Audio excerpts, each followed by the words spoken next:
Mori ora te whānau. Welcome back to the Practice Run, your frontline pass to the hardest sports action, brought to you by 99 Dreams, inspiring others to chase their dreams. With your host, Rawiri, Tukoerani, and sometimes Brother Vincent, we're diving deep into the NRL and rugby league today. And who knows where the game will take us tomorrow. From the try line to the sideline, we are you covered. So strap in as we tackle the big plays, the game-changing moments, and the stories that define legends. Whether you're a seasoned vet or this is your first hit-up, the Practice Run is for everyone. Every run, every tackle, every win, experience the rush with us. With exclusive insights, culture analysis, and a touch of humour, the Practice Run is here to keep you entertained, informed, and part of our practice squad. Because here, every practice run takes us one step closer to glory. The Practice Squad, where every listener is MVP, powering our play, every episode, every day. Would also like to give a shout out to our sponsors, 99 Dreams, for powering our passion. Now let's kick things off with today's lineup. Well, Fano, we got an interesting day today. It's round 6, I believe. So you know what we do at the start of every round. We preview all the teams. So we're going to go through every roster, every matchup, all the head-to-heads, see who we think are going to come out on top. We don't always get it right, but we have a damn good go at it. Then we're going to dive into our TAB, a few of our bets, and we'll have a huge discussion once we get to South Sydney about what's going on over there. There's some big news coming out of that camp, and yeah, it's going to be a fun episode, Fano. Just tune in. This is our second take, by the way. We'll keep it real with you. This is our second take. And my microphone still might die midway through. It's just, it is what it is. We out here. We still thrive and survive, and my camera dropped out. It's a thing, okay? It's a thing. It's a thing. If we look agitated, it's because of that. Okay? It is what it is, man. And just to top it all off, we got a shitty-ass game for Thursday night footy. Who's keen for that? Not me. Not keen for tonight's game. But hey, it is what it is. Fano. That's what we do. But how about you, brother? How are you, man? What's good? Not too bad. Thursday night, so it's always one step closer to the weekend, which is what we looked forward to. Kind of you, man. I don't know if tonight's game really moves it for me. Like, we've been blessed with all these Thursday night games that have been some of the best games of the season. So tonight's got a big hype to live up to. But, we get to see Joey Manu back at fullback, where every time he goes there, he just seems to take it up a gear. So, yeah, looking forward to tonight for that, and looking forward to the weekend. 100. All right, my man. Should we get into it? For all those regular listeners of the show, you know what time it is. It is time for a bit of a rock-off. 2 versus me in a classic game of Paper, Scissors, Rock. For all our new listeners, every episode we start the day off with Paper, Scissors, Rock. You can play along at home, and if you beat us, crack up. Tell us in the comments. If you lose to us, shame. All right, brother. And the rules are standard. 1, 2, 3, shoot. We take it off camera, so there's no cheating involved, and it's a high-trust model, but if you get it, you get it. We know. Yeah. We know. So anyway. All right, here we go, brother. 3, 2, 1, shoot. And up. Oh, I got it. Frick. I got it. So we actually didn't quite finish our game in the first take. We got to this section, and we both went paper. And then when we went to do the second one, my camera shot out, and yeah. So I felt this is what I went with too in the one where the camera changed. Yeah, I went with paper again. So you had me both times. Nice. Let's go. All the Rawiri fans out there, you guys will be happy. All the 2 fans usually spewing. Hey man, look, I'm looking forward to this weekend's footy, bro. There's some huge games this weekend. There's a couple of games that are going to be telling. I think the Tigers-Dragons game is going to be an interesting one to watch. I think those 2 teams on paper are quite evenly matched. So it's going to be an interesting one. I'd like to see your Bulldogs go well against Melbourne, but I don't see it happening. Who else am I looking forward to? Obviously, I'm looking forward to the Broncos because the electrifying one returns. The phenomenal, the great Reese Walsh. He started back in fullback. I'm hoping they didn't rush that, but there's so many storylines this weekend to follow. So let's get into it, man. Have I missed anything? No, it looks pretty good to me. I think we might be talking a little bit about South, so maybe a few or one player at Manly in particular who has been told he's free to look elsewhere. Roger that. Roger that. Well, let's dive into it. Starting off with tonight's game.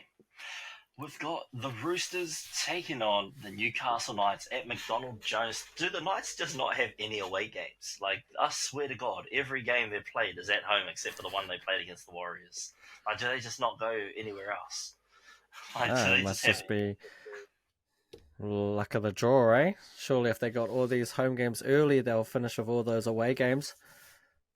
And I swear, like, every game the Warriors play, Caleb Ponga just gets those Dally M points from them. So Sean Johnson can't make the list, man. All his points are just under Caleb Ponga. I still don't believe he should be leading Italian, but look, I'm biased. He's mouldy too. I don't care. Plays for that ugly ass Newcastle Knights team. Anyway, look, diving in, man. At face value, it's a pretty stacked side for Newcastle. They're building up a lot of momentum. Where they're at currently is where we expected them to be at the start of the season. They obviously had a bit of a slow start to the season. They're finding their feet. They dropped Hastings. They brought him back into the squad, and he's really turned things around there. It looks a lot more directed. If he decides that after next year he wants to move on to a new club, Brisbane will have a new 7. Hopefully he's cheap enough for us, man. Once Reynolds goes, I don't think Mam's a 7. I don't think Billy should be playing in the halves. Brayley's having a wicked season. Leo Thompson's going off. Adam Elliott, man, he is a beast. How old is Phoenix Crossland, man? He looks like he's like a surfer from the 80s, bro. He looks like a stoner. Terrell May, who I just dropped from my fantasy team because he didn't get enough minutes last week, and I'm not too sure how his production is going to go, so we changed him out. Whether or not that's my bad, but yeah, Roosters fans, just let you know, because I feel like the Roosters got like quite a lot of props on their squad. Yeah, definitely. They're heavy in the forward pack, but they also are quite they got a few old people like Jared, and they got a few leaving and a few injured. So yeah, I definitely think Terrell May will be a big buy next season when Jared's not there, because I feel like the Roosters are just doing Jared right. This is exactly what you should do with someone who's been at your club for as long as he has, who's been, the heart and soul of that Roosters squad for many of their premierships. Like, he might not be the best player on the field, but definitely makes an impact. So it's good to see him getting named for as many games as he has been lately. And yes, the big storyline is not Joey Manu at fullback, but Michael Jennings. Is it supposed to be his 300th game this weekend? Is that what the whole conspiracy is? Is it supposed to be this weekend, his 300th, or is it like coming up soon? I'm pretty sure it's meant to be this one, his 300th NRL game, but the NRL won't recognise him for it. It's all good. The fans will. The real OGs. I like Jennings, man. He was quick back in the day. He was a wicked player. I'll always remember. Oh, sorry. I'll always remember Michael Jennings for that State of O try. Like, that will always be like the memory I have in that celebration. No, what about greatest celebration try? No, he's the man. Yeah, it's just. And Joey Manu slotting in at fullback for the injured James Tedesco. Look, there's a lot of injuries on this Roosters side, and Dom Young obviously out. Like you said off camera earlier, Carey and Walker have the best games when one of them are out. So all you fantasy players pick up, like, Carey's probably going to go off this weekend. they just have yet to find that rhythm together. I'm sure they'll find it eventually. I'll just read through the stats and then I'll hand it over for you for your prediction. But the Roosters have won 33 out of 14. 33 wins, 14 losses out of 47 games. The past two times the Roosters and the Knights have met, the Roosters won 18-16 in June, and then in July they won 42-12. Currently, they both have 2 wins, 3 losses. The Roosters have scored 124 points to the Knights 88. The Roosters have conceded 89 to the Knights 91.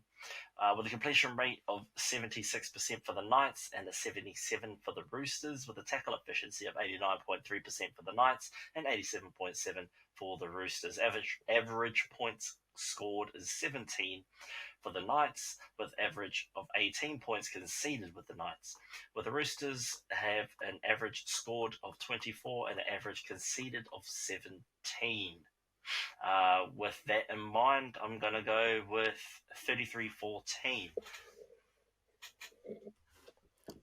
To Roosters. I'm just basing it off of how many the Roosters... And they played 47 games, right? So I'm just going 33-14. It's just the numbers I saw. We'll go 34 because it's an odd number, so we'll go 34. Yeah, look, this could be an interesting game, mate. Story of kind of got 2 storylines going. The Knights, as you preluded to, right, the team that we thought would be there, started off shocking, but now they're rounded into form. It's no surprise to me that when they put Cogger and Hastings together, things started to go better for them. And the Roosters, they're missing 3 key players this week. No Tedesco, he wanted to have a sleep in that last game. Dom Young, he's out for the next couple of weeks. And Sam Walker, he's also out. But what that means is that we get Joey Manu at fullback, and every time that man goes to fullback, he just kills it. So even though they are down on troops, we get to see a superstar being probably his best position, and it's crazy because to me he's still the best centre in the game, has been for the last few years, and as we talk about, he's a superstar and he's just elite. But yeah, Luke Keary, man, what he did to my Bulldogs in that second half just tore us to shreds. You forget how good he is, but when he's the man running the ship, he shows how classy he is. And maybe there has to be like talks whether Luke Keary and Sam Walker can coexist. The knock on them is that they play too similar to each other, which is why when one seems to be out, the other has a really good game. So yeah, maybe they get rid of one. Quick question, if you had to choose, which one are you getting rid of, Keary or Walker? Ooh. Keary, man. Nah. Yeah. I don't know, man. It's tough. Yeah. They're both quality players, man. They're both real good players. But which one's always injured more? It's Walker, eh? Nah, Keary's the one that's known for getting concussed. So normally he's the one that's always injured. And yeah, he is also the older of the two. Walker's still super young. But I think Keary just got extended. Walker comes off contract around the same time when Reynolds comes off contract, I believe. Yeah, and Walker is a Queensland boy. Is he a natural 7 or is he a natural 6? I think he's a natural 7. Just forced into playing 6. No, well, Keary out of the two's the natural 6. Like, he's always played on the left side and he's the best on the short side. Like, most of his highlights are him going short side and just killing people.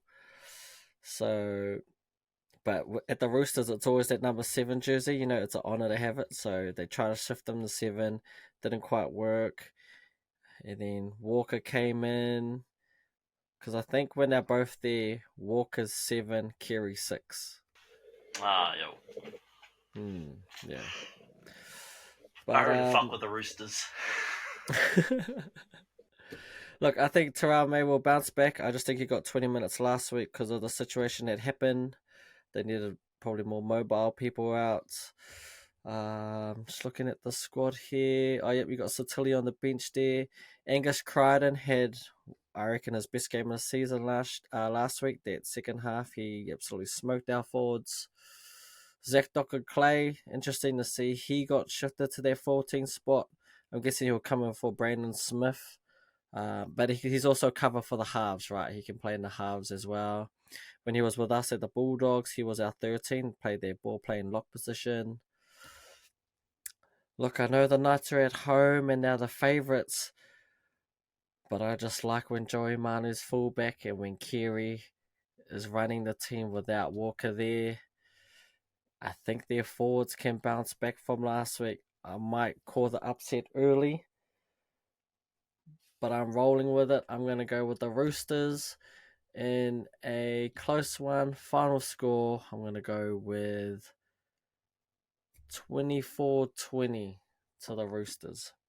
And Ponga will still end up with the most alien points out of everyone. Go figure. He always does. One moment, I just have to change my mic over. But yeah, finally died. Yeah, I like where they're at the moment, the Knights, but I think, yeah, unleash Joey Manu and we'll be good to go, bro. Yeah. Heading over to the Friday night games, we've got Melbourne up against your Bulldogs. Why don't you take the lead on this one first, and then I'll chime in after. Yes, so coming off a big win last week against the Roosters, where we played the best half I've ever seen us play, followed by the worst half I've ever seen us play. Well, we are going up against a Melbourne Storm team who managed to get the win late against the Broncos, and they have started to build a reputation of winning close games. It is the Storm home game. It is at AMI Park, so it's not looking good for us.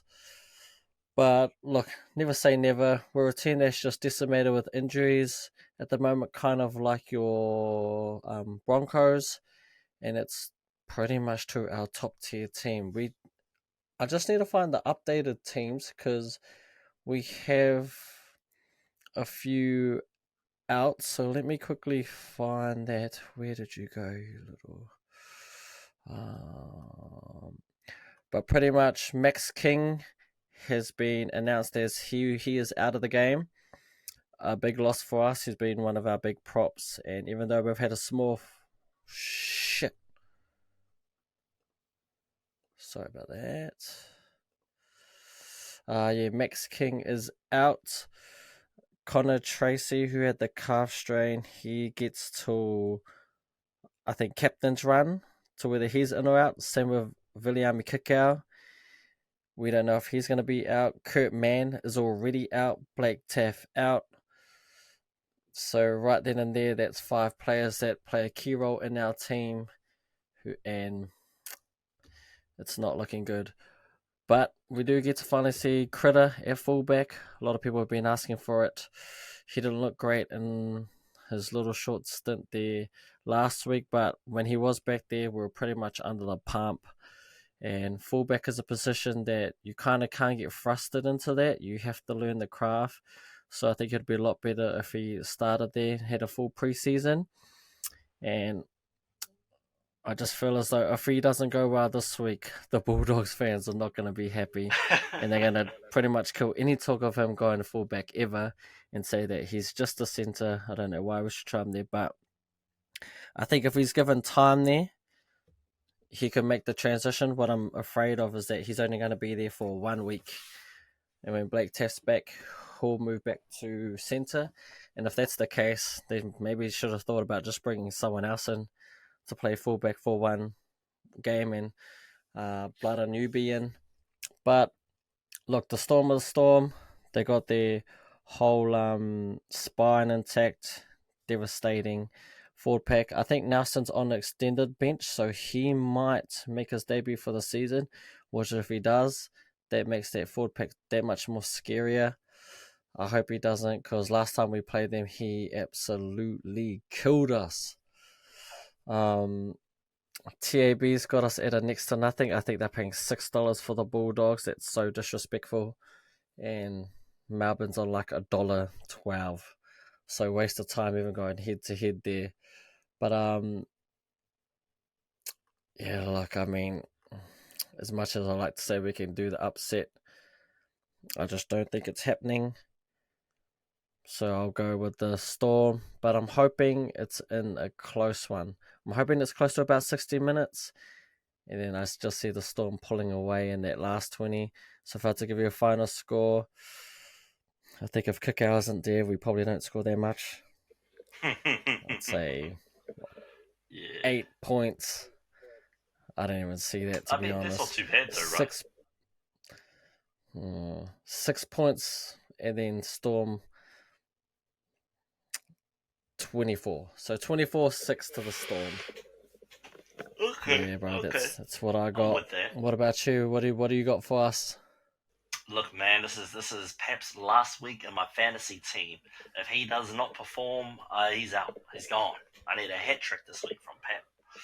Yeah, like you said, man, I'm interested to see Critter at that fullback spot. This is his chance to put the naysayers to rest, and to prove that he left Penrith for a right reason. But yeah, like you said, man, I did watch some of the highlights and I kind of agree. Some people should just be a centre man, like Latrell. Just stay in your lane, my boy. Stay in your lane. Yeah, look, I liked the Storm last week against the Broncos. I didn't pick them, obviously, but I liked what they did out there, man. They really show they can just run with the best of them. If it's a low-scoring game, they can hang. If it's a high-scoring game, they can hang. They just stay there. They just stay there or thereabouts. They don't give up. They don't if they make errors or let tries go, they don't get down. They just go, fuck, all right, hand up, that's my bad, and then they're back at it again. And that's what I love about this Melbourne Storm team. They're showing a lot of resolve. It's not over until that final whistle's blown, and they showed that against the Warriors clawing back. They showed it versus the Broncos, a lot of desperation to stop those tries at the end there, and that was a close game. Coates is having an amazing season this season. It just seems that everything's just falling his way. Munster's back. He wasn't too exciting last week, but you know that he's a quality player and he'll be ready to spark up sooner rather than later. And when he does, it's over. Hughes, man, he lights it up out there, bro. I love what he does. He, like I said on Monday, he's a better man, Ezra Man. He's quick. He's electric. He makes split-second decisions. It seems like when he's got the ball in hand, he's just got hours upon hours to just do his magic. It's always a pleasure to see. I feel like he'd be someone who would excel under Benji Marshall. He's sort of got that flair in him, that excitement factor whenever he gets that ball in his hands. So Tigers, if you got money, man, you should have thrown it at him instead of Luai. But hey, everyone has their own things. Couture, he'll be looking to have some more impact like he did last week, scoring a couple of tries there. I've been going on about the Storm, but that's just because I've liked what I've seen. I mean, they sit number one in our power rankings for a reason. They deserve to be there. The Bulldogs, unfortunate to have as many injuries as they do, and potentially more come game day tomorrow. However, since 1998, this is a surprising stat, to be honest, considering how good Melbourne have been since 1998. They've been a quality team for years. But out of the 45 games the Storm and the Bulldogs have played, Melbourne have won 23 and the Bulldogs have won 22. I'm assuming a lot of those Bulldogs losses have come in like the past couple of years. So last year, the Bulldogs beat the Storm 26-12 in their first meeting, and in their second meeting, they lost 44-0. So far this season, the Storm have only dropped one game, and that was to the Newcastle Knights, where the Bulldogs have been unfortunate on some of those losses. They've only won 2 out of 5 games. Bulldogs have scored 92 points to the Melbourne Storm's 84, and Melbourne have conceded 72 points to the Bulldogs' 97. Quite close stats there. And you guys have faced some quality teams. I think the Roosters are definitely the best ranked team that you guys have played at the moment. So, that's... Well, who else? I'd say the Sharks. Nah. Sharks ain't all that, man. They've been lost to good the so Tigers. far. They let the Tigers get their first win of the season. And yeah, so come on now. Anyway, Bulldogs have, I said that, scored 92 to the Storm's 84, conceded 72 to the Storms conceded 72 to the Bulldogs 97, with a completion rate of 75% for Melbourne and 78% for the Bulldogs, with a tackle efficiency of 88% for Melbourne, 87.6, with an average score and conceded for Melbourne is 21-18 and for the Bulldogs 18-19. I'm going to go 26-14, the way of Melbourne. Purple Pride, bang, bang, bang. That's all I've got for the first game. Kick-off at 8 p.m. New Zealand time at AME Park in Melbourne. What will I be doing on Friday? I think I'll be playing darts, man. I'll hopefully watch this game, but yeah, I'll be throwing some darts now. I'll do some practicing. I'm like, AI, man. Be disappointing AI practice. Where am I? Oh, we got a bloody workout that night. Nah, I think we'll be done by then. So it should be... You better be. I'll catch it. You better be. I'm going to do my damnedest to watch tomorrow night's game, but hey. Yeah. After that, kick-off at 10 p.m. up at Suncorp Stadium, the home of the Broncos. The Dolphins just rented out from the Broncos. This is our stadium, our house. This is our territory. I remember last year, man, Katoni Staggs, when he got that try, grabs at the Bronco, pulls it across, and this is our house. This is our house. So I'm looking forward to that, man. Electrifying. It was a great game. I think the current win-loss ratio is 1 apiece. No, we won both games last year. Shame. The biggest, most electrifying superstar is back on the field. He's hated by most and loved in only Brisbane. But we've got the electrifying Reese Walsh back in action. Hopefully they haven't rushed him back into playing. I hope he has fully recovered. I know that facial fracture will be a target for some teams, especially those stupid Black Cat Penrith Panthers. They're, bunch of criminals. So hopefully Reese Walsh is looking after himself and he's actually ready to play. Another return of Corey Oates, this time in the starting lineup. He's there to replace the injured Dean Mariner. Unfortunately, he has lower back issues. Katoni Staggs and Selwyn Cobbo are in the centres. Sorry, Cobbo, I actually dropped you this week for Joey Manu. Scored 34 fantasy points in my team, and I'm just like, you know what? I'm just going to enjoy you watching you play footy. I think you're going to have another great game because Reese is back, so you kind of just get to chill and do your thing. Jesse, man, he's having a season. We've got Jock Madden. I was also about to call him Modern. Jock Madden and Ezra Mam in the halves going up against Cody Nikodima and Isaiah Katoa. Nikodima, former Bronco, but I'm glad he left years ago. I was never a fan of him. But glad he's having a goodish career over in Dolphin land. See, there's a lot of debate in the Broncos forums about Fletcher Baker. Not a lot of people want to see him starting. They think he should either be on the bench or further apart.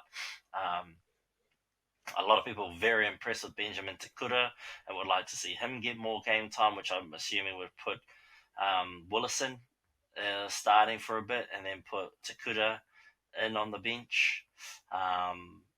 Tristan Saylor's been named to cover any wings. I'm not too sure if he will get game time, but he might. Tyson Smoothie is there to back up Billy Walters, but I want Blake Moser to step up and take that spot. Tyson Smoothie You ain't it, bruh. You ain't it, bruh. Yeah, look, Jeremy Marshall-King's having a good season. Thomas Flegler, he's a standout in that Dolphins forward pack. Brisbane unfortunately couldn't keep him on the salary cap, and yeah, look, Dolphins are reaping the rewards of yet another former Bronco. The Hammer's having a season. Isako's having a season. Katoa's having a season. The team stats say this. So we beat them 24-16 at home last year, and then they beat us 12-18 at home for us again last year. No, I'm pretty sure they played that at Dolphin Land. So far this season, the Dolphins have won 3 or 4. They are top of the table on points differential. However, the quality of teams that they've beaten, the Broncos suffered a lot of injuries and just haven't been able to close out games as effectively as they did last year. So that leaves them with 2 wins out of 5 points scored this season. The Broncos, even with all the injuries, have still been one of the highest scoring teams this season with a strike rate that is pretty good considering how many players have had to play out of position. We've scored 120 and conceded 118, and the Dolphins have scored 112, conceded 73. Broncos have a completion rate of 78% to the Dolphins 84%. We have a tackle efficiency of 87.8% to the Dolphins 90%. Average points scored for the Broncos are 24, with the Dolphins 28. Average points conceded is 23 to 18. Broncos and Dolphins. Flegler came out of the game early against the Tigers last week, so they say he's healthy, but it's also one to watch just in case they pull him last minute. Jordan Ricky is named here, but they're waiting until after the captain's run to see whether or not he will be playing. There's also rumours about Ezra Mam's health, that he might not be fit enough. So more drama up there in Brisbane. Yeah, it is what it is. So far this season, a lot of Broncos players have just been next man up, and they'll play their role as best they can. Even if they're playing out of position, they'll do their best. And I think, having Paddy Carrigan out there, he's like, what do you call it? He's like blue tack, man. He just covers up the holes, sticks to them, and just does his job so well. He's definitely, that's his jersey come Origin, number 13 for Queensland. I don't see any other Queensland lot beating him for that position. So, yeah, well done, Paddy. Have a great season,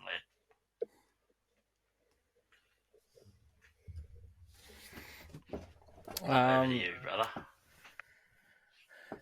Yeah, look, I've said it enough times on this podcast to know that when it comes to Queensland, it just doesn't do it for me. But this is the one game that I do actually look forward to. The Broncos versus the Junior Broncos. And again, it's a game filled with many storylines. Flegler going back to face his old team. It's a little bit gutted that Farnworth won't be there. I'd love to see him go up against Cobbo and see how that battle turns out. You got the Hammer going against the electrifying one. That's a battle to watch. And I guess this will be the game where we get to see what the Dolphins are made of. Top of the table. Do we think they should be there? Well, you can only play who you played, and they have had quite a nice draw. Oh, nice, yeah. So the fact that they are 3 from 4 with their bye puts them where they need to be. They are missing a few key people though, so this is going to show us whether they are a true elite team or just another pretender. Hey man, I for the swear amount this is of what people happened we've last been year, missing, bro. we are elite, man. Yeah, yous are definitely without doubt to me an elite team. I have yous in that top 4 bracket, and I think yous will eventually turn things around and finish quite comfortably in the top 8. The Dolphins, I felt like they did this last year. They started off the season really good. I don't think they quite hit the top of the table, but they were like in that top 4 spot. And then as the season went on, things just didn't go their way and they ended up falling out completely. Can that happen again? I guess we're going to find out. I think the difference between this year's team and last year's team is they have a little bit more athleticism, it feels, and that they just have a little bit more strike power. Thomas Flegler in that forward pack, and then you've got the likes of Avarillo, Farnworth, who isn't playing. Hammer's gone to another level. Asako's been good as always. That Jack Bostock, I'd never heard of him for the start of the season, and he's solid. He's not quite like that winger you guys got that isn't playing, which I'm gutted. I'm a big fan of that guy, you know that. But good to see Corey Oates come in on the wing spots. Hopefully he goes well. But Jock Madden, how much do you know about him? Yeah, he's a player. He's not like he's not forcing he's not pushing Adam Reynolds off the starting lineup anytime soon. He's a guy who puts the 7 on his back and he can do a job. He's probably because I was thinking, I know Tristan Saylor is half by craft, that's what he played coming through the ranks. So I thought that maybe they were to give him a crack at the 7, or maybe even push Ezra to the 7 and put him at 6, and then bring someone like another big body onto the bench. Well, they did think about that. Yeah. In the forums, everyone's been saying that. However, last week Tristan's kicking game let him down, and Ezra isn't really that guy who plays placement kicks. He's more of just stabby kicks at the goal line to try and get another repeat set or to break the defense down and score a try. Where we need like a game manager 7. And that's kind of what Jock can do. Not as good as Reynolds, obviously, but we work with what we've got. Just like you play who you play, we've got to work who we've got. And Jock Maddens can do it. He's just not really that consistent. Fair enough. That makes sense. I would have thought that, Walsh, he can do some kicking if you need, and Billy Walters, doesn't he have the most 40-20s, or I know he's hit a few 40-20s this season, so I think you guys do have options. But yeah, no, fair enough. Jock Madden's well, there. Fun fact: Billy Walters is actually like a half by trade. Yeah. He just put his hand up to play hooker so he could play for his old man. Yeah. But look, I mean, either way, I still think you guys are good enough to get it done, and I fully expect you to get it done. I think with these clashes, Dolphins are going to come out firing. I expect the first 20 minutes to be quite competitive. But at the end of the day, I think you guys are just too classy. I don't see the Dolphins pulling this one out. So saying that, I am going to go with the Broncos winning final score. We're going to go with 24-18 final score to the Broncos. Nice. Yeah, I'll give the first derby to use. That's not too bad. I just realised that the computer switched my mic to this headset mic instead of my other mic. Oh, yeah. The audio sounds a bit off. Fano, that's why. And I can't change it while we're recording, so I'm just going to turn this shit off now. Yeah, I'll be there or thereabouts with you too. I think I'll go Broncos. I think it might be like a 14-18 kind of game. Yeah, fair enough. I also didn't change the mic on Tuesday's episode, so I didn't record with that either. So, yeah, the audio, I apologise. Isn't going to be great in this one. The man with all the gears and he's having all the trouble. Fucking useless shit. It's this app, man. It's fucking me off. Fair enough. Where are we up to? Right, are we moving to Saturday's game? Yeah, next game. Let me just pull it up. All right. Oh shit! It's back home. Goat Media Stadium. The Mighty Warriors taking on Manly Seagulls. I think this game's sold out too. I don't think any of the games played here in Aotearoa have tickets left, and if they do, they're very minimal. Because like even when we were looking to get Broncos tickets, when you, me, and Ben were talking, Ah, yes, yes. there's only a handful left. There's fuck all tickets left. So league is the biggest spectator sport in New Zealand at the moment. Because I guarantee you can't pack out a Super Rugby game, and you definitely ain't packing out a provincial rugby game. All Blacks are kind of different because it's the All Blacks, but that's slowly changing too.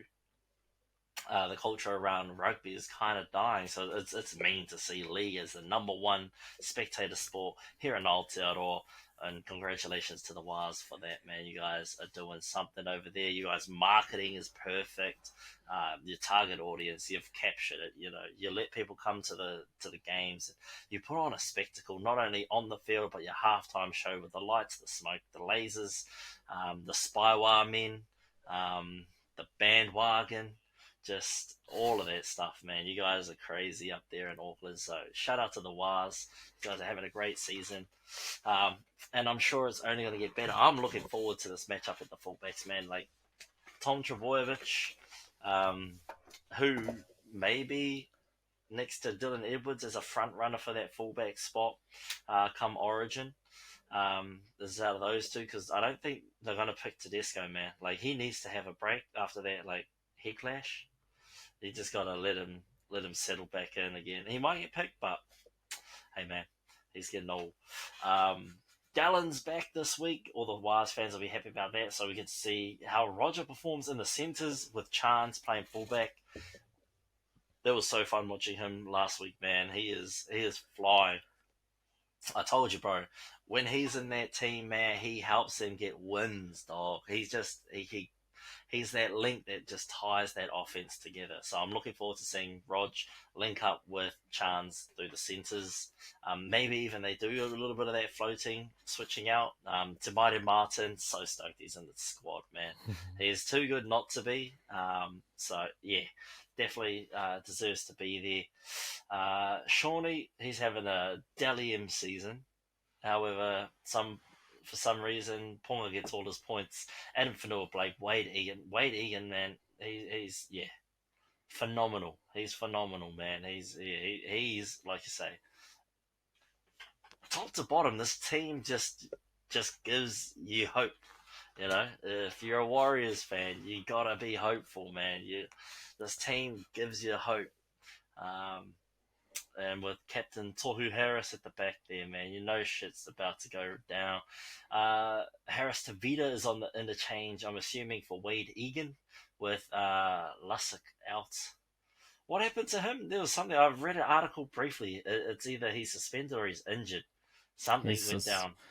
He's suspended. He's the one that injured Ilias. That's Ilias where I broke read his it. leg, yeah. Yeah, prick. That means Laban is back on. Love to see it. I liked him in pre-season. I liked him last week. Laban. I actually wanted him to be put on the team for like Jazz and Dylan Walker because, they weren't doing it for me. But hey, Jazz back. Tomalu, he's back. I don't have him on my team anymore. I dropped him because he was never getting game time. Where is he, man? Nathan Brown. He that guy, right? He likes that bloody up the guts, no fucks kind of run, man. Ben's at the centres this week. He's getting no points. Fuck. Should have dropped him. Luke Brooks and Daly Cherry Evans, man, that's kind of, I think that's my favourite halves pairing at the moment, Luke Brooks and Daly Cherry Evans. Man. I think like 7-6. Like I don't like Penrith. I don't like the middle. They're never going to be my like. Obviously, Nathan Cleary is the best 7 in the comp, but Luai ain't that 6. I like these two 7 and 6. I think these two complement each other better than Luai and Cleary do. And it's just fun watching Brooks just have some good footy. Paseka's doing mean. Ola Kawatu's having a wicked season. But Yeah, why don't you talk about one of the biggest storylines from these two teams, or one of them in Yeah, particular? I mean, these two teams, I expect this to be a real good game and a close game. I think they're quite evenly matched uh, throughout. I think the biggest advantage the Warriors have is their forward pack. Adam Fanor-Blake, Barnett, Tohu Harris, Kate Well forward, and you got Egan, he's on another level. He has to be in contention for Origin, and if he's not, then I don't know, man. I've got questions, but I think the Seagulls team. I'm not too sure how they go over here, but I always feel as though when these two teams meet, it's almost like a coin flip who's going to win. You got Tom Trbojevic back. One of the storylines of this game in particular is yes, Ben is in centres, not Sekaroa. They've gone with Corey Waddell. To be honest, I know you talked about Nathan Brown. I reckon there was just a flash in the pan. That will easily go down as his best game of the season. I don't see him backing that up. But yes, back to the centre. Ben Trbojevic is there. Corey Waddell got the call up over Schuster. And in fact, that's the storyline coming out of Manly, is that Schuster, the man who they extended last year, 800k a season, has now been given permission to leave and find a new club. Look, sometimes it just doesn't work out. He's got all the skills in the world. No one doubts him on that. He's class. But the thing with him, it's always been his weight and his work effort. Is he willing to work on that weight? Is he willing to work on his fitness? I don't know. But he's going to go to another club. If I'm being honest, Bulldogs. Look, I know I say this every time a player comes on the market. I know that. All right, but honestly, I've always thought of it because he's a bigger body. I think he's the perfect 13 in this modern day. He just needs to work on his running game, obviously, but their ball playing, him as a 13, he'll be easily one of the best ball playing 13s instantly. I don't think he's a starter. I think he could fill that 14 jersey, kind of like that Tavanga and Walker, like especially what Dylan Walker does. That's kind of how I see him. And we could kind of do with that, man. I'm telling you, him and Salmon, I think would make a killer, like, lock pairing. Like, one comes on for the other. And I know we got Kurt Mann there as well. And Schuster has that flexibility where he can play in the halves and he can play second rower. So he fits the utility bill that the Bulldogs love to look for. And surely Manly will be paying most of that 800k for the next 3 years. So if we can get him on the cheap, why not?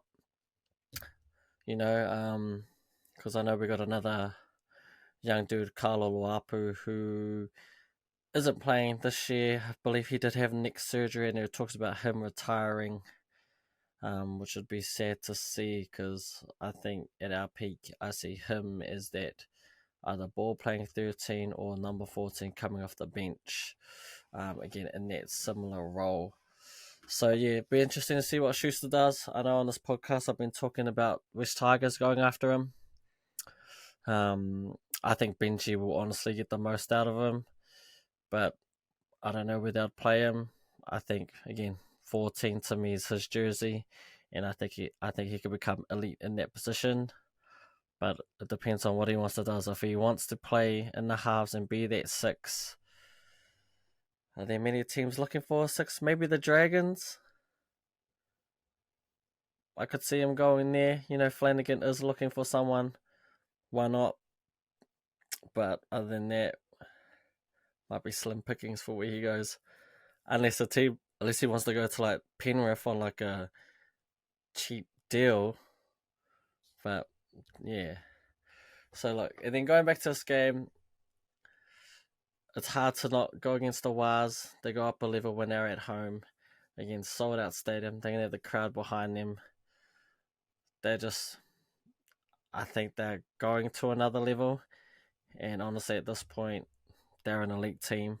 So saying that in mind, I know the Seagulls coming off a big win against Penrith, but you're coming over to New Zealand, it's just a different ball game with that crowd that's definitely not with you. And I don't see it being what's it called? There's no milestone games this time. And to be fair, it probably doesn't matter So with that, I'm going to go with the woes, and I think they're going to put on a good performance, and I've got them winning it 28-22. Nice. Yeah, well, I'll go Warriors. 22-36. Up the wires. Yeah, their stats are fairly even. Both won 3 games apiece. Manly have scored 125, conceded 104. The Warriors have scored 110, conceded 72. The completion rate for the Warriors is 81% versus Sea Eagles 75%. Warriors have a tackle efficiency of 89.5% to Sea Eagles 85.7.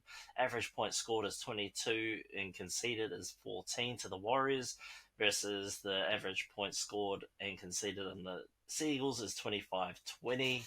So yeah, I've got the Warriors, and it should be a great game. 5 o'clock kickoff up there in Auckland. And what is the weather supposed to be? I think it might be a nice weekend up there. So if you can, and if there's still a ticket available, get up there, whānau. Don't want to miss it. I really want to go to a game at Mount Smart. I went to the one in Napier last year, and it was just a streaker fest. So I really want to watch something up at Mount Smart. So yeah, we'll get up there at some point. Without doubt, man, we'll get there.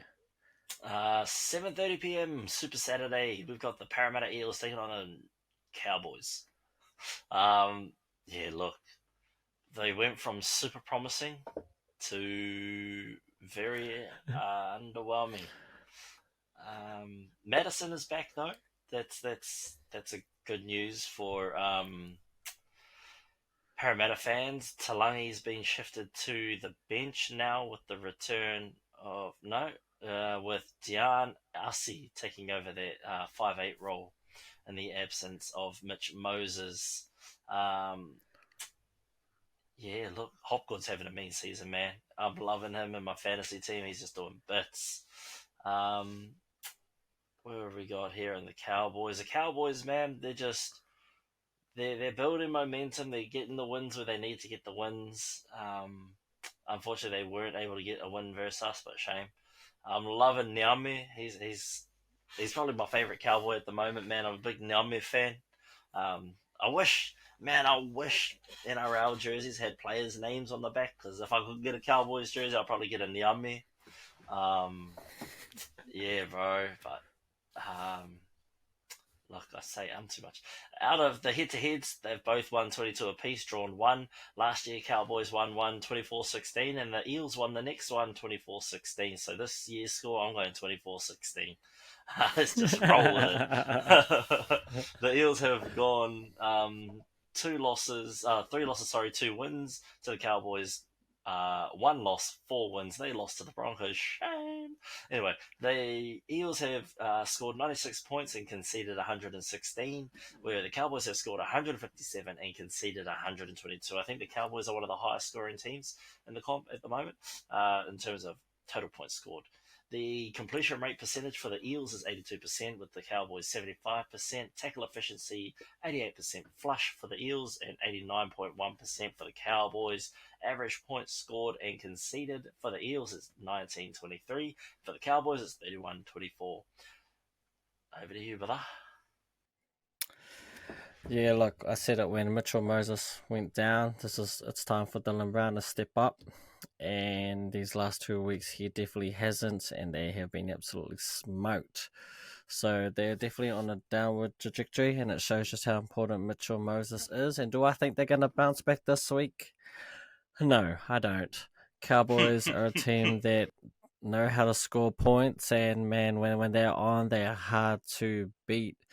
I know we talked about the Cowboys, and they haven't had a hard schedule. They've had one of the easier ones, and when they finally come up against a team that we both think are elite, in your Broncos, they got put to the sword. But right now, I don't see the Eels as being elite. And to be fair, if they carry on, they might not even be in their 8. And I know we talked about Demetrio. He's out. But Brad Arthur, you better watch your back, boy, because you've been there for a while. You've got your core. This team really isn't doing it. I know you don't have Moses there, but you kind of expect it to be better. Their forward pack is one of the best in the comp. It's an elite forward pack, has been for years, and there's been at times where their forward pack has gotten them through. You got Clint Gufferson, who's just oh so reliable. At the back there, you have weapons all around. Looks like he's going to have Zach Lomax soon.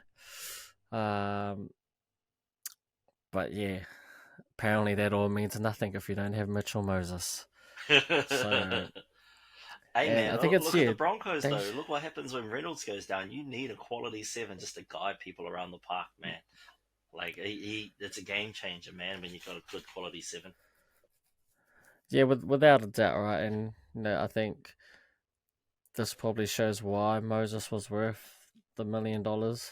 Because you look at what they're like without him, and they look fucking terrible without him. Dejan Arce, he's been around. He's never quite been what's the word? He's always been like a fringe player. I feel. He had a few games for the Warriors. But yeah, he seems like he's more of a New South Wales Cup type of player than an NRL player. But he gets a shot. They need to do something. The Eels, I don't know what. Dylan Brown, surely this is your game. But if it isn't, man, those drums are gonna get bigger. And Brad Arthur, you might want to be looking for another job very shortly if you don't turn the ship around. No, He can it's go just the join way it goes in Demetrio. this business. Honestly, Demetrio's gone. Brad Arthur's probably the next one on the list. Well, If he it's doesn't between turn him it and around, Hasler. this team's too good. Yeah, see? And Hasler just got the job, so you would assume that no one gets fired after 6 games in the NRL, you know what I mean? To the Cowboys, look, Drinkwater is a freak. Nanai, solid as ever. Cotter, Robertson, McLean. Dearden is just next. I can't believe Townsend didn't get. I don't know how he didn't get banned. Wasn't his a hip drop? Why he got sin bin? Questions, because Victor the Inflictor obviously got 2 weeks. The fact that Chad Townsend got 10 minutes in the bin for the same Galvin hip got drop 2 tackle. weeks.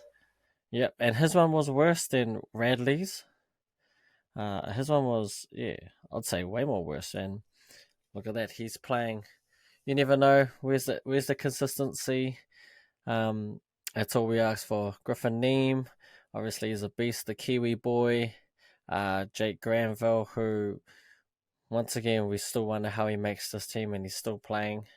Look, Ryan Madison, he's back. Bryce Cartwright, he's the one that's been missing the last few weeks, and he's been one of the better players for them. So maybe with him being back, might have a turn of events because he's a ball playing player. Like I think he can play in the halves at kind of like a stretch. Makasivo finally got dropped, and you got Bailey Simonson at wing and Sean Russell, Morgan Harper.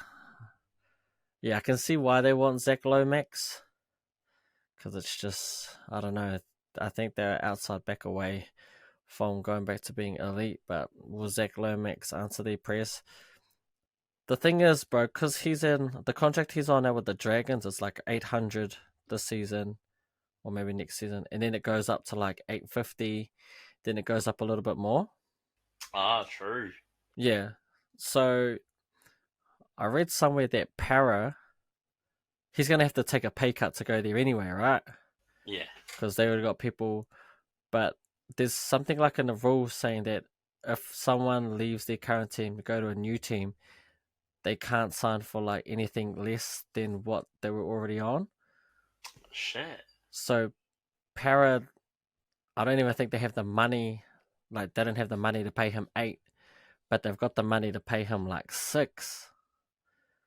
So I think Para are trying to say to the NRL that he's not worth 8. He's worth what we're giving him, which is the 6 or whatever. And if they can prove that he is, I don't know how you prove that. It kind of helps in their favour that he's a winger because they can say, well, look, he'll be the highest paid winger, you know. So yeah, that's something to look out for potentially. But look, I've got I've got the Cowboys in this one. I hope the Eels prove me right that they are shit without Moses. And if I was to give you a score, Eels can't seem to score to save them lives lately. Give me 30-12 Cowboys. 32-12 Cowboys. Not bad. Yeah, I don't see the Cowboys losing. Just based on the Eels' past 2 weeks, how they've performed, I think the Cowboys are a bit better than the Raiders. So yeah, Eels couldn't get it done against the Raiders. They got outclassed.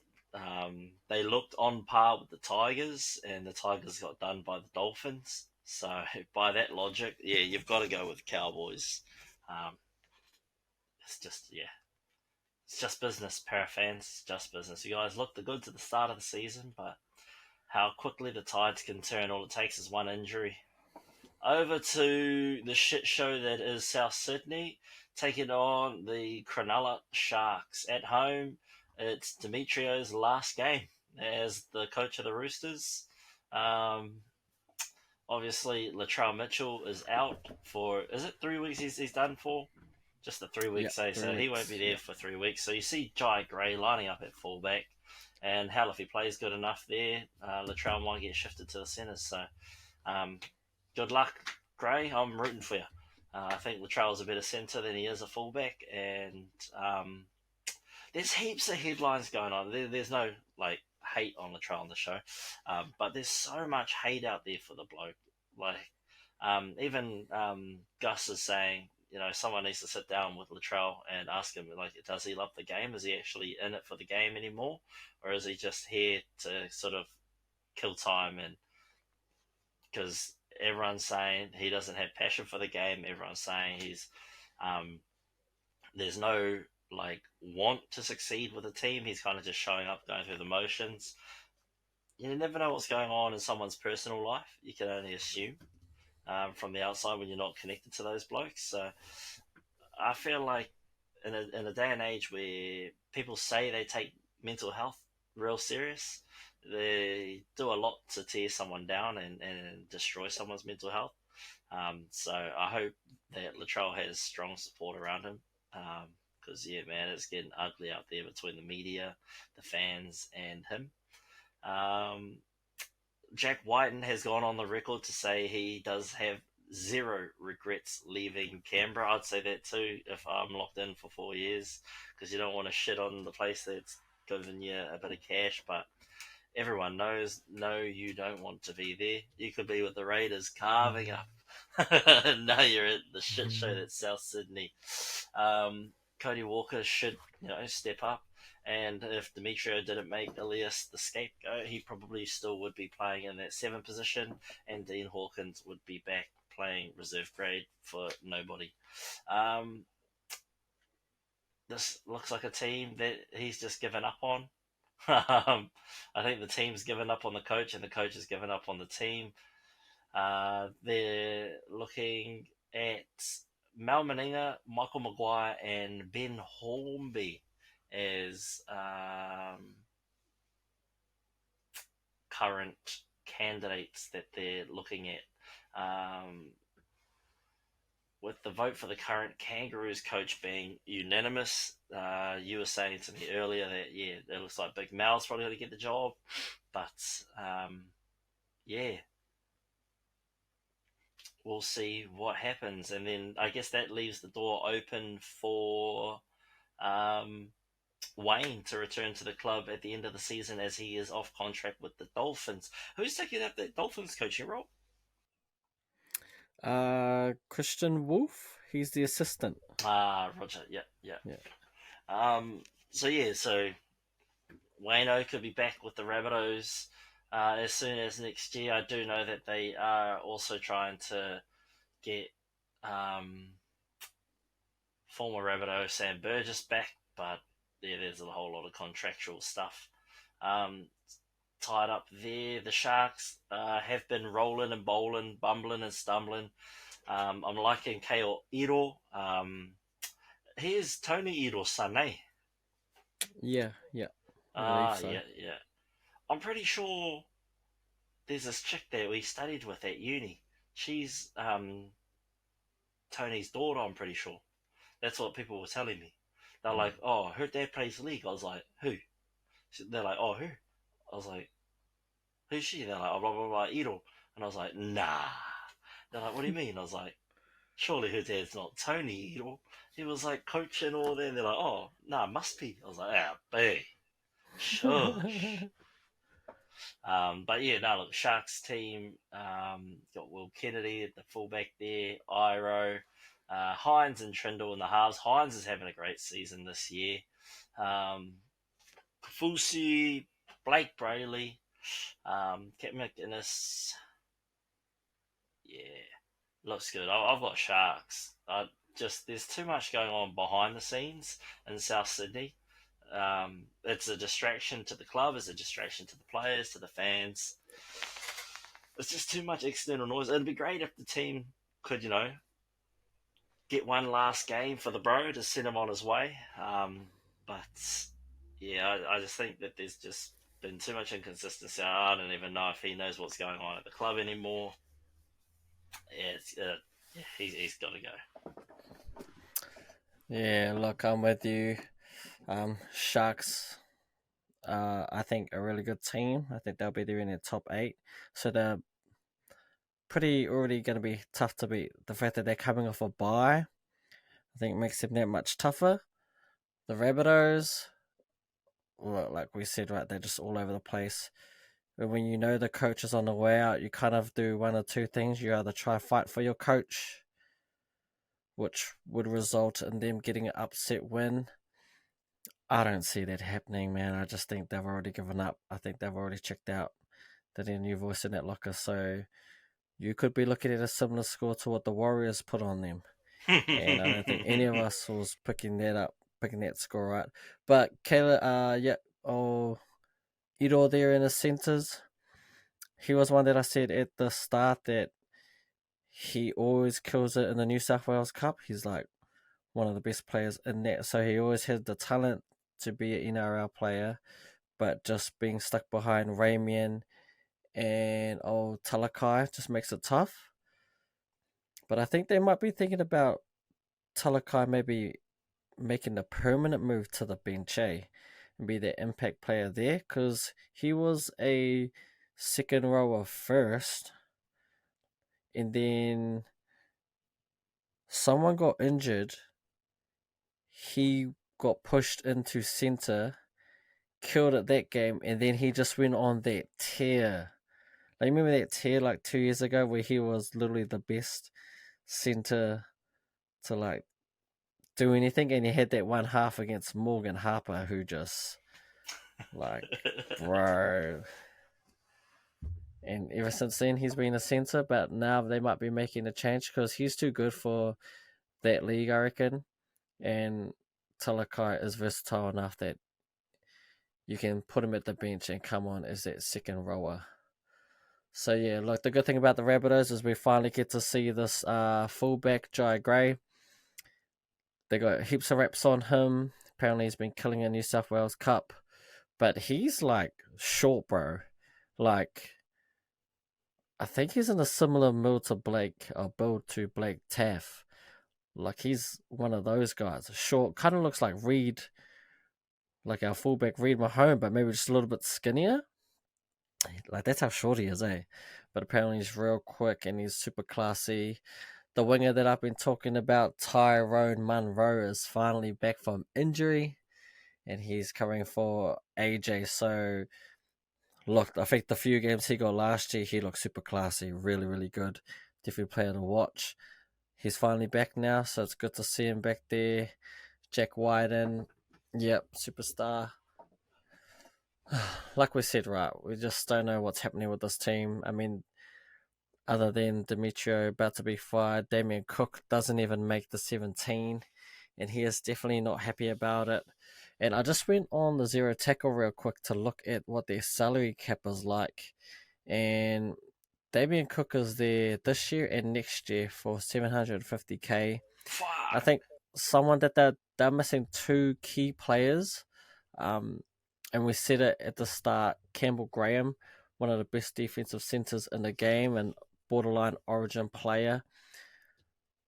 He's going to be there for a little bit. And Jai Arrow, I think they really missed him because he's the one. That's why Murray's been pushed to second row from time to time because Jai Arrow isn't there. If Jai Arrow was there, it would keep Murray in the middle and maybe that would go a little bit more. And if you had Campbell Graham there locking down that centre position, that defence, I think that would have shown it up because, to be honest, Tiny Milne, you ain't it, and Isaiah Tass, you aren't it either. But yeah, man, David Moali, he's back in the team. The rookie Tallis Duncan unfortunately makes way. I know I've been rapping on about him, but maybe he just isn't ready. Sometimes, they bring these people up, big reps, and maybe he needs to go back down and work on a few things. But look, when you come into a shit situation, what do you expect? Cameron Murray, I think, has been their best player.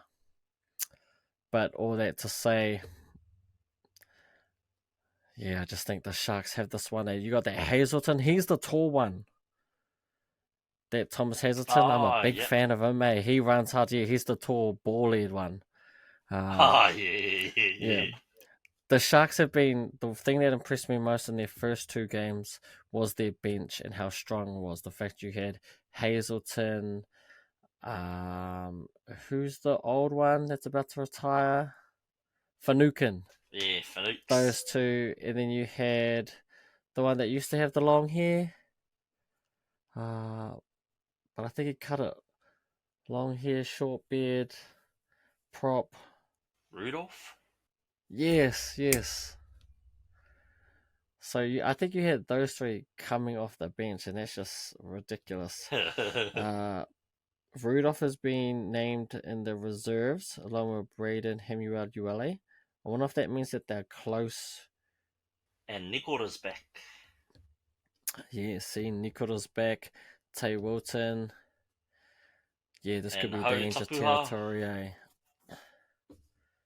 Yeah, hopefully he gets a go, because I think he got like a couple minutes against us and he looked good. Yeah, I like him. How do you say Peter's name? Oh, yeah, that one. Peter Mamozelis, I think it is. Mamozelos. Yeah. I don't really know much about him, but he's signed there for a little bit, eh? He's signed till 2027. So they've got a few there at the Rabbitohs who are signed till 2027. You got Jai Arrow, Campbell Graham, that Peter Mamozelos, Latrell Mitchell, Cameron Murray, Tavita Tatola, and Jack Whiten. Damn. So most of their big names are signed through, and on big money too. But like, that's not going to help you this weekend. I honestly think the Sharks are going to smoke them. And after what the Warriors did to them, I'm thinking similar score with the whole Demetrio thing. Something needs to happen. I think their bye week can't come soon enough. And I'm pretty sure they've got the bye next week. So looking forward to that. But final score, I'm going to go with the Sharks in a clinic. I'm going to go 36-18.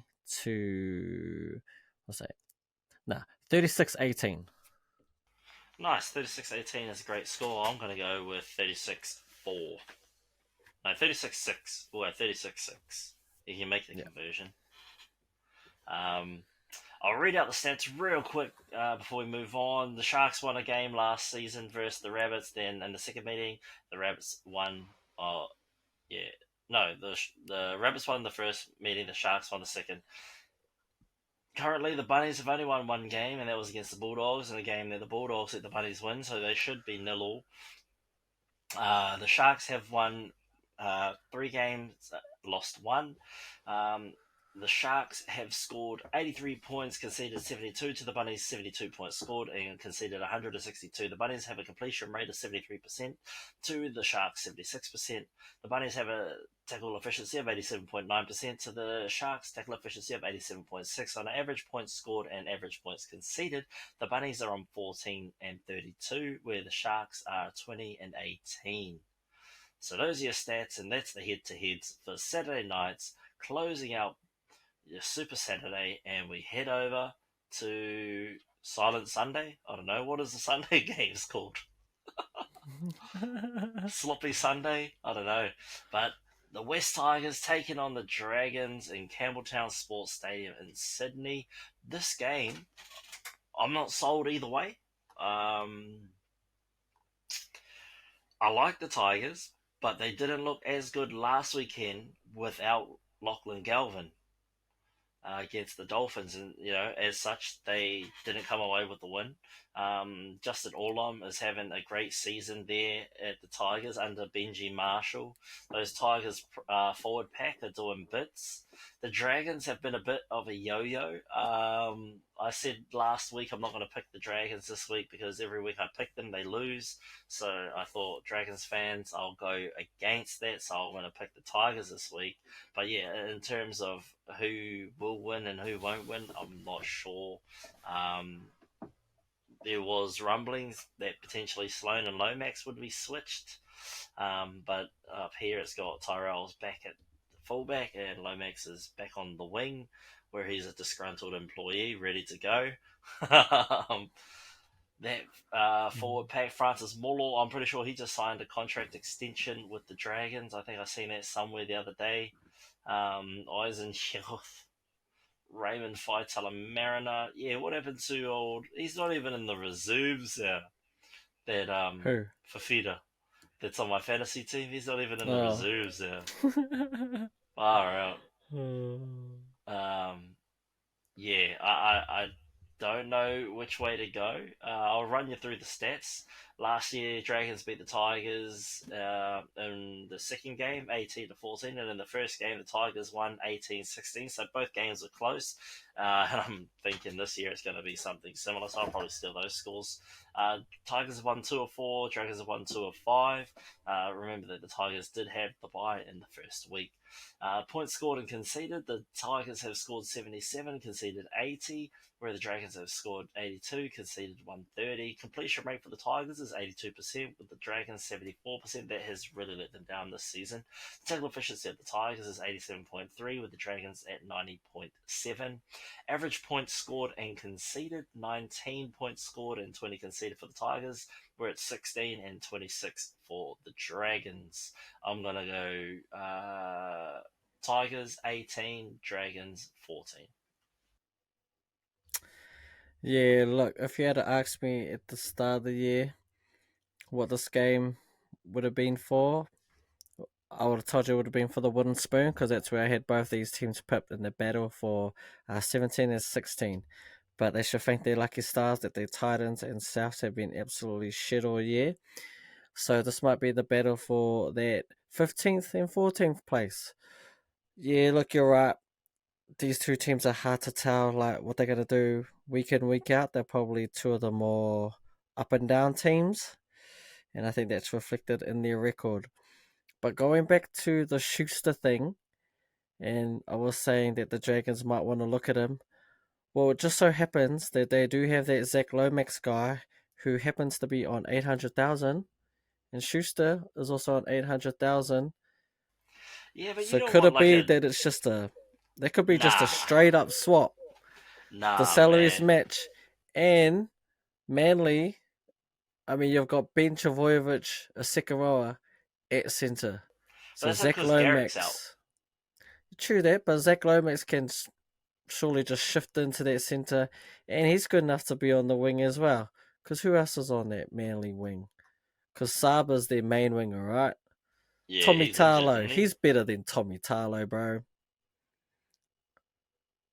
I'm just saying, it all makes too much sense if you're asking me. Makes too much sense for Schuster and Lomax to just do a straight switch. If he wants to go now, I'd be like, send him. Because Schuster, you could still mold him into something. You just have to work on it's just his work ethic. Yeah, why would you want to trade a starter for someone who can't even crack their reserves? He's just not a starter on their team. Come on, man. Come on, I'm just saying.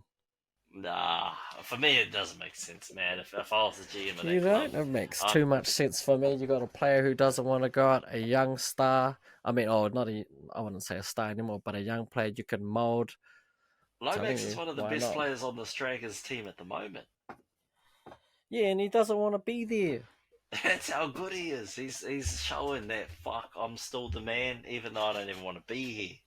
So I Yeah, think the but you Dragons. could. What I'm I saying is think that the Dragons are going to lose him for nothing, right? If they just let him go at the end of the season, you have a chance to bring someone in, someone who we know on their day and has all the skills to be an elite player. Just need to work on his work ethic and his mindset. yeah. And See saying, why not? You're that's. going to lose him for nothing, or you could get a Schuster who you could turn into I'd anything. rather free up the cap space than spend $800,000 on a forward that doesn't even want to play. That has a work ethic worse than Latrell's current attitude. Yeah, So just saying, it's there. I reckon they should at least look at it. You got to at least look at it, man. I disagree, man. He can't even. He's not even. He's like the same as Nelson. Nelson ain't even playing. And that's someone that they'll look at. I'd rather take Nelson because at least you know that he can show up. Mm, yeah, true Um, that. Yeah, I just think I still believe in Schuster. I must be one of the few. But yeah. yeah. Like anyway, sorry on that tangent. But I'm just saying, dragons. At least look at it. That's all I'm saying. Um, look, to be honest, I couldn't really tell you who's gonna win or what. Uh, Ben Hunt, he's solid. Sloan, I thought he was gonna get the boot to the wing, and Lomax was going to fullback.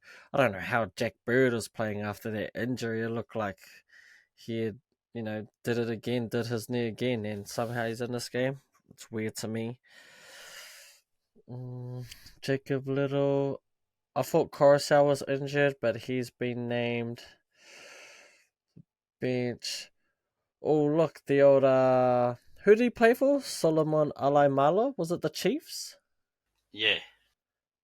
He's now been named 18th man, so you never know. He might be edging closer to NRL debut, and it'd Well, be good to Benji is see that how he guy that goes. gives people chances, though, right? So it's not um, too far fetched that he is there or thereabouts. Like Benji is rolling with the youth. He's rolling the die. He's really just going and creating his whole new formula. He's not copying anyone's recipe to success. He's really building his own out there.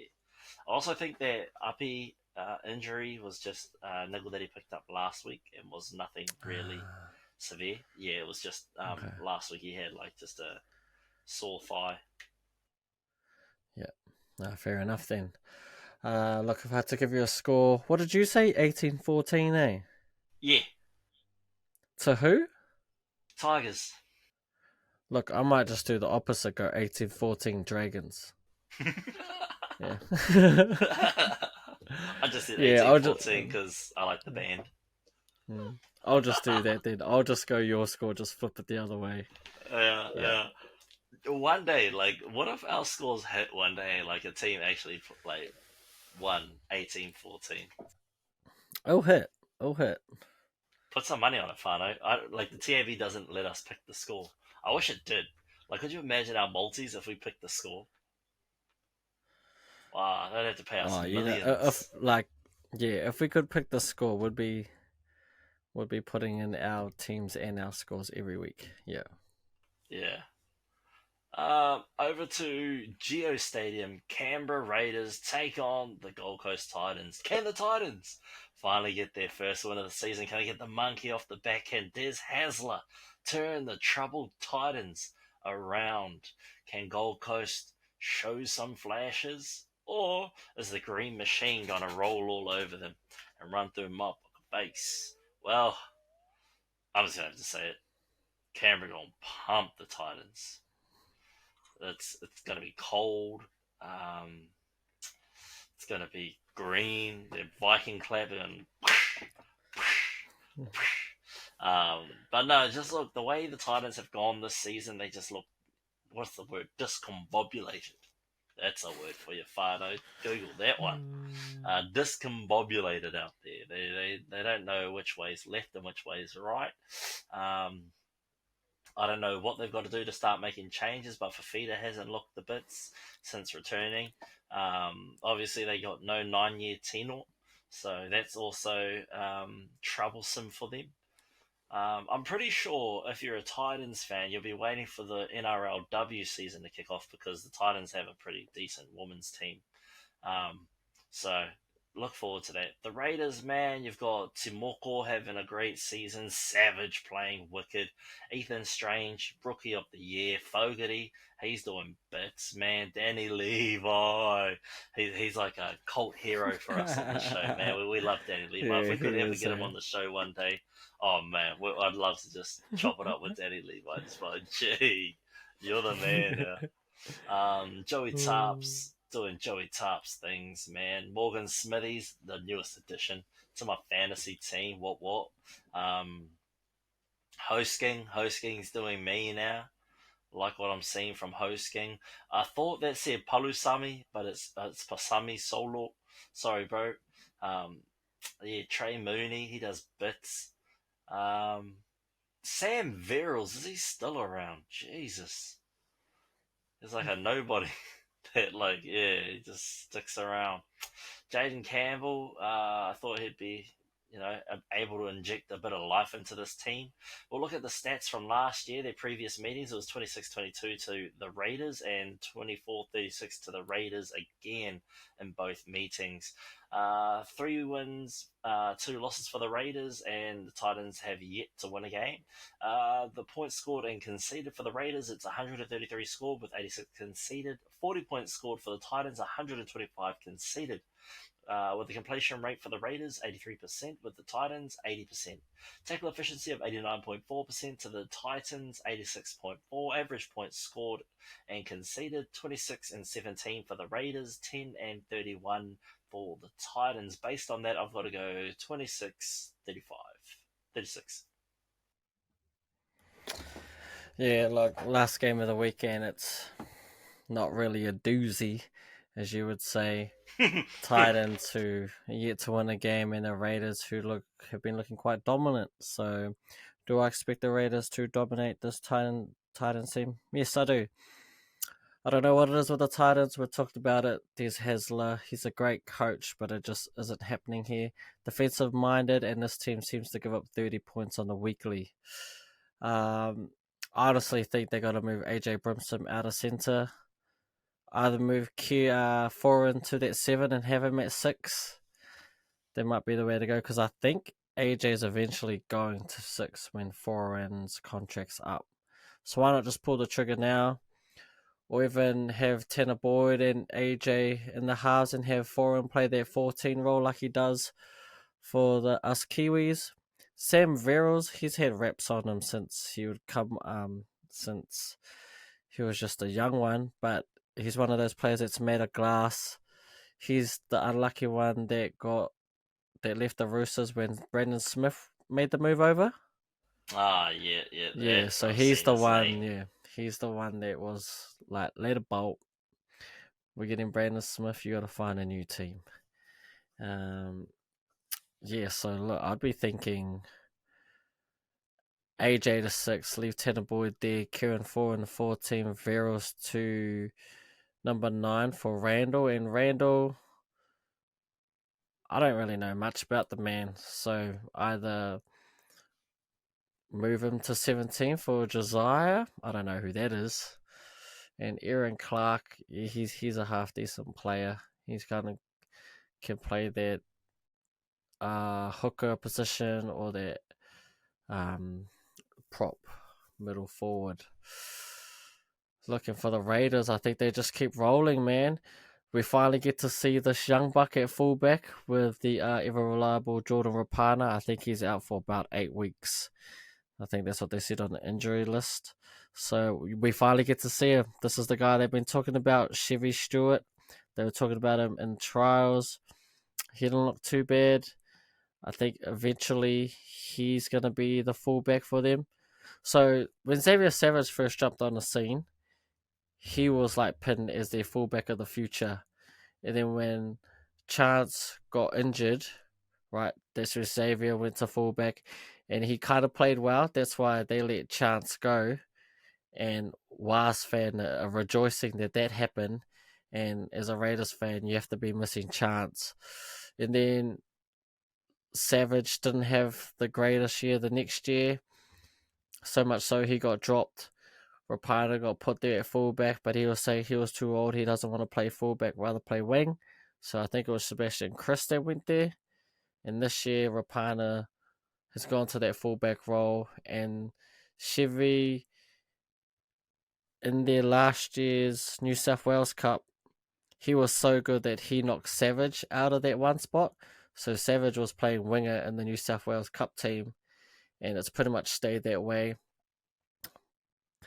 So yeah, looks like Chevy's going to be the fullback of the future, and Savage is killing it in the wing. So I wouldn't think about putting him back there unless it was for injury cover, because Sebastian Chris and Xavier Savage are forming a bit of a combo there.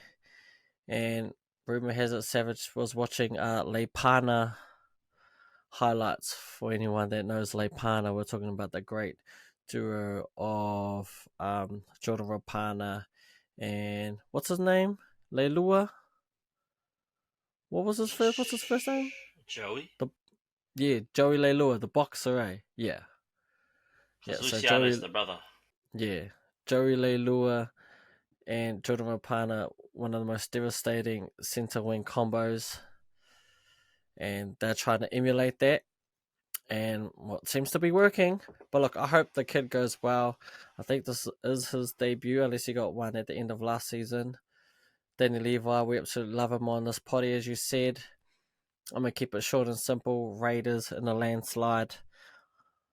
I just don't see the Titans improving. I don't know how.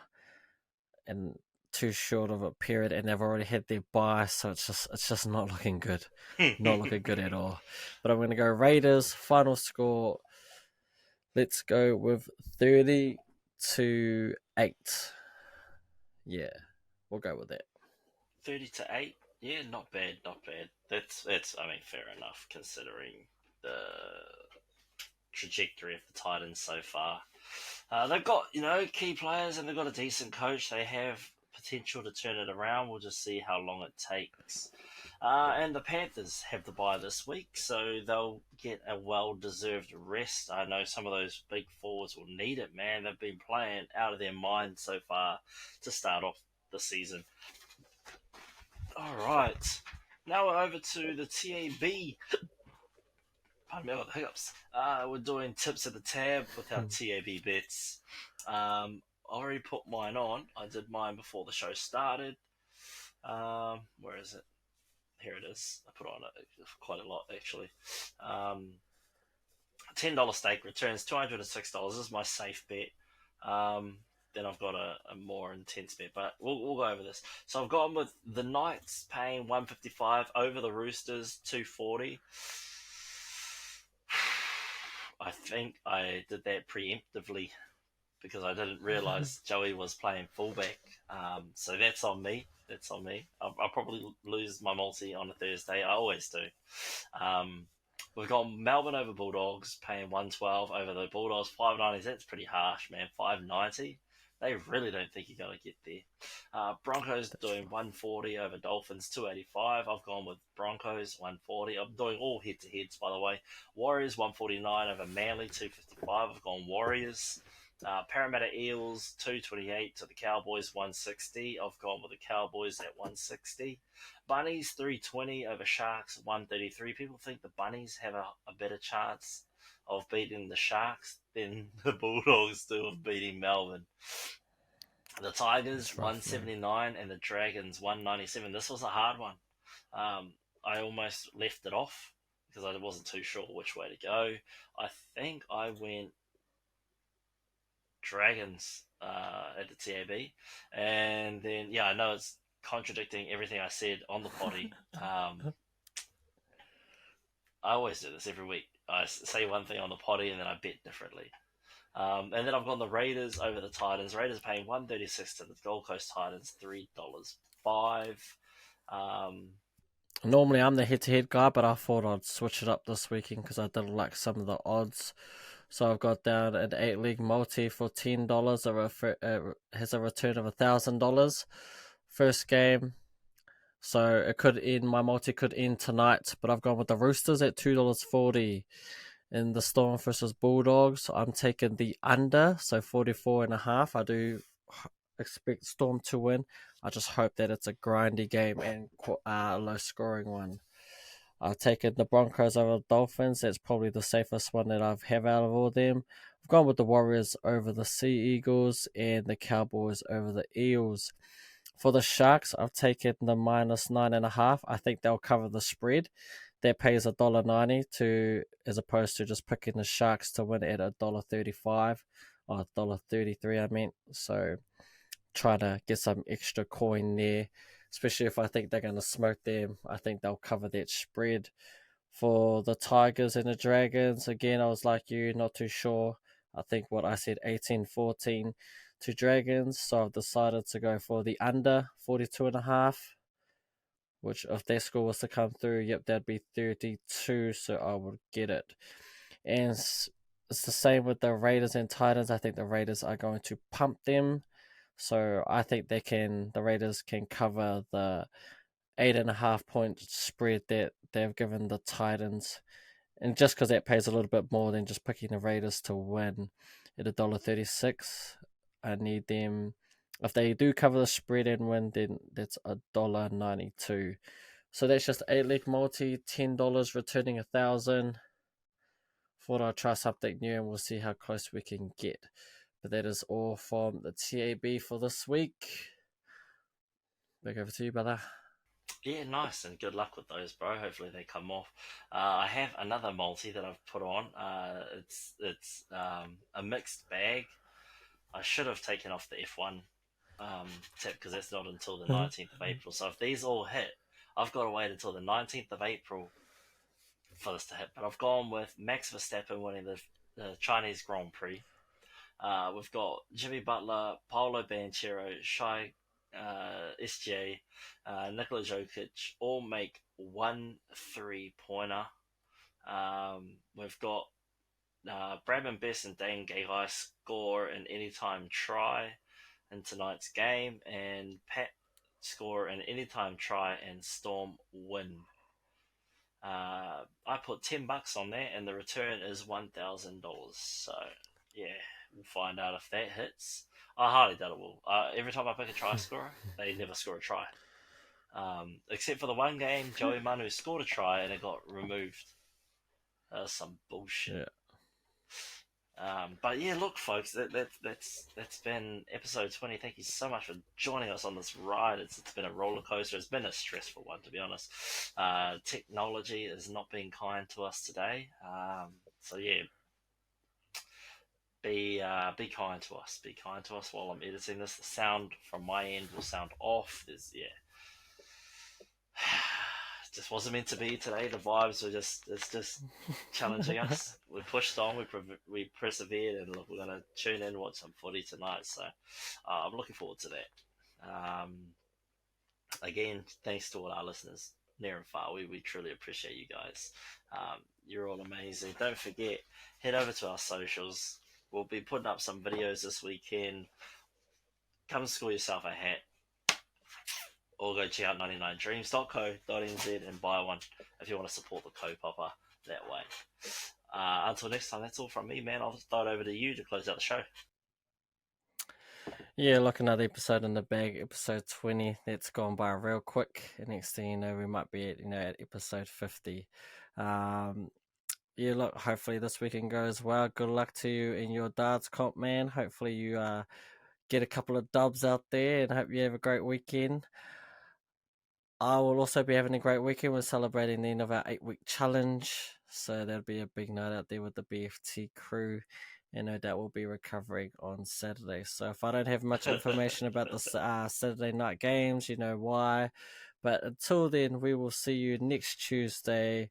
Stay safe, everyone. Te mā te wā.